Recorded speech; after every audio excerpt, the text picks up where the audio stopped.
Activité, le crible d'Ératosthène. Donc dans cette activité, on a une grille dans laquelle on a tous les nombres entre 1 et 100. La première chose que je vous demande de faire, c'est d'entourer 2 et de barrer ses multiples. Puis je vous demande d'entourer 3 et de barrer tous ses multiples. Puis d'entourer le prochain nombre non rayé, c'est-à-dire 5, et de barrer tous ses multiples. Et on continue à faire pareil avec le prochain nombre non rayé, c'est-à-dire 7. Je barre tous ses multiples. Ensuite, j'entoure 11. Je barre tous ses multiples. 11, il n'a aucun multiple dans la grille. En tout cas, il n'a aucun multiple qui n'est pas encore rayé. Pourquoi? Parce que la grille, elle est plus petite que 100. Et en fait, la racine de 100, ça va être 10. C'est-à-dire qu'une fois que j'ai barré tous les nombres en dessous de 10 et tous leurs multiples, et bien finalement, tous les nombres qu'il me reste n'ont pas de multiples dans la grille.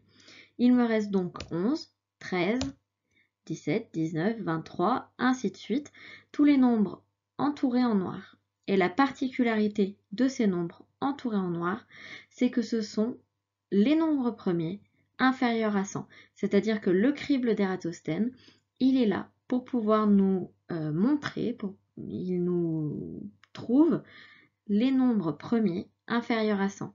Si on continue ce principe de j'entoure le premier nombre non barré et je barre l'ensemble de ses multiples sur des grilles qui sont plus grandes, on aura des cribles d'Ératosthène étendus, on va dire, c'est-à-dire que si on le fait sur une grille avec 200 nombres, on aura l'ensemble des nombres premiers qui sont plus petits que 200. Un petit peu de culture générale, Ératosthène, c'était un astronome, géographe, philosophe et mathématicien grec qui a vécu au IIIe siècle avant Jésus-Christ et il a notamment fait le crible d'Ératosthène, mais il est connu pour plein d'autres propriétés mathématiques qu'il a prouvées.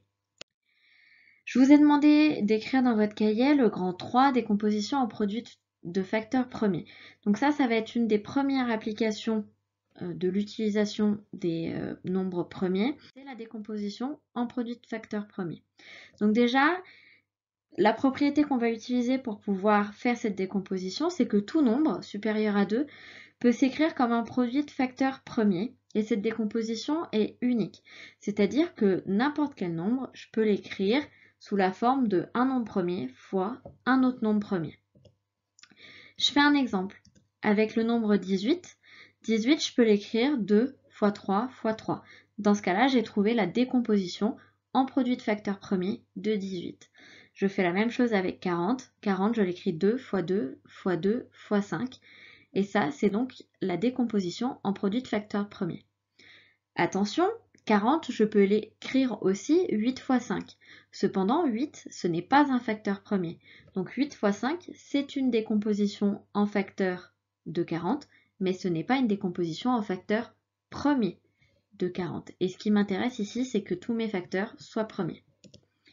Au niveau de la méthode, pour déterminer la décomposition en produit de facteurs premiers, on va d'abord chercher une décomposition évidente du nombre donné, puis chercher une décomposition en produit de facteurs premiers des deux nouveaux nombres obtenus.